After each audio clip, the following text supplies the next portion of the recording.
Hey there, welcome to day 77 of our Be a Better You annual challenge. Sharon Horne-Ellstrom here, and today we're talking about humor. I was trying to find something funny and I couldn't find anything, which reminds me that I probably don't personally have enough humor in my life, or laugh enough, or have enough fun these days.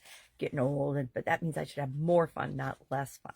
So today I'm going to share the 10 most effective uses of humor as hooks or to improve and create effective communication. Also, 5 different ways that you can work humor into your communication to make it, and the benefit, I guess the 5 benefits of communication and humor, how humor and what humor, the power of humor in our communication, what it does to help us be better communicators. So let's talk about that first. First and foremost, humor works because of several things. Number one, it builds instant rapport, right? If you crack a joke or somebody laughs, you have automatically broken through that shell that keeps us apart as human beings. It also breaks tension. Have you ever been in a tense situation? Somebody's arguing or a couple of people are arguing and you're overhearing it, and one of them cracks a joke and it immediately breaks the tension because it changes the state of everyone involved in the situation. Humor is an incredible state changer, in my humble opinion. It increases our memorability. When you share a joke, which is like sharing a story, people remember that longer. They might not remember the punchline accurately, but they'll remember how it made them feel. It enhances relatability. People who have the ability to laugh at themselves and at situations have the ability to, other people have the ability to relate to that. Oh, I had too much sneezing this morning. And then finally, it encourages openness and a further conversation or a deeper dive into the conversation. It's an incredibly powerful tool that some people use so effectively, it's mind-boggling, and others of us struggle with it. But when we do use it and it works, it's incredibly powerful, and we think, oh, we should be more humorous. I know I should be funnier, that's for darn sure. So what are 10 ways and 10 types of humor that are the most popular and most effective in doing these things, giving us these 5 benefits: breaking tension, creating rapport, building relationships, creating openness and authenticity? Number 1 is the unexpected twist. And to me, this is a tricky one, but it's one of my favorites because it's like you're watching a movie and you're going along and you think you know how it's going to end. And all of a sudden at the end of a movie or a book, this happens. There's an absolute twist and it ends up ending different than you thought. In a good way, different than you thought. It might be a humorous, funny way, but it's an unexpected twist to the plot. People either have the ability to do this or not with respect to jokes and humor. I was trying to think of an example of it today, and I was struggling because I was trying to think of an example from my life when there's been an unexpected plot twist. And the truth is, my life has pretty much played out, not always in a good way, but how I expected it to, which is extremely powerful and scary at the same time.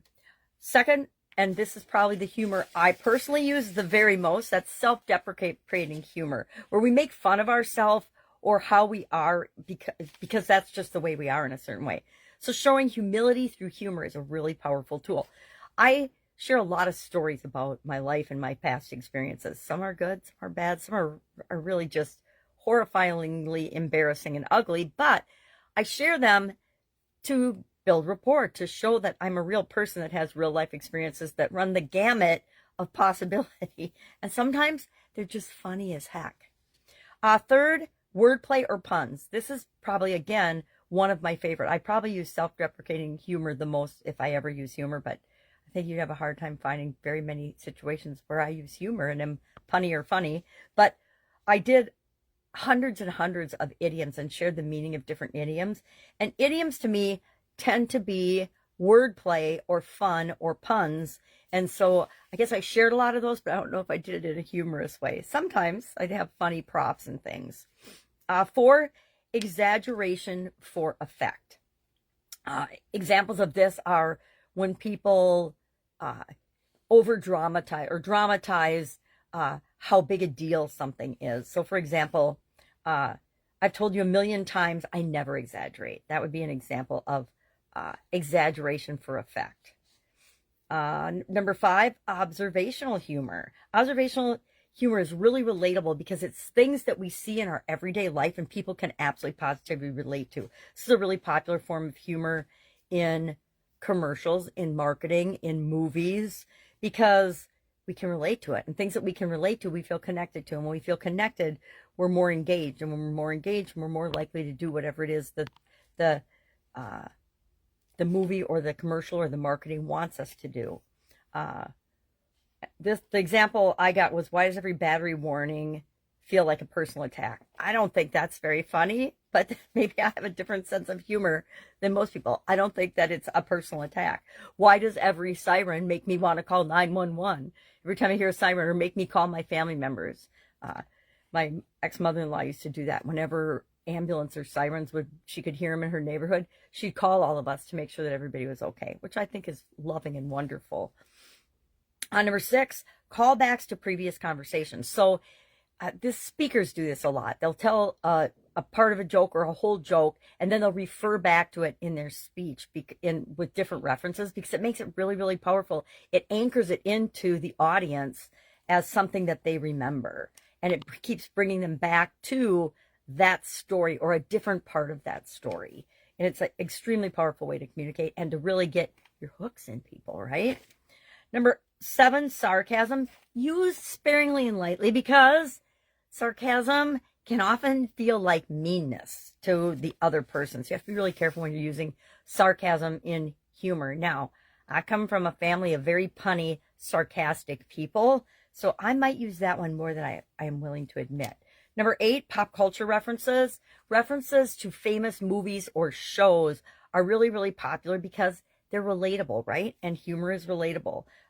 An example would be, I planned on organizing my office, and instead I got sucked into binge watching The Office, right? The Office is a popular show, which I personally have maybe seen 2 episodes of ever. But it works in certain situations. Humor works in certain situations. There are places to use humor, and there are places to not use humor. If it's an emergency or a serious situation and lives are at stake, probably not the best place to use humor. Number 9, playing with social norms. So making fun of social norms, pointing out absurdities, and believe me, right now, at least in America, there's a whole lot of absurd stuff going on that it's easy and fun to point out. I won't go into it, but I lean toward doing what's right and being good human beings, not doing evil things. And we have lived under evil for a long time, and it's got to end. That's not funny at all, is it?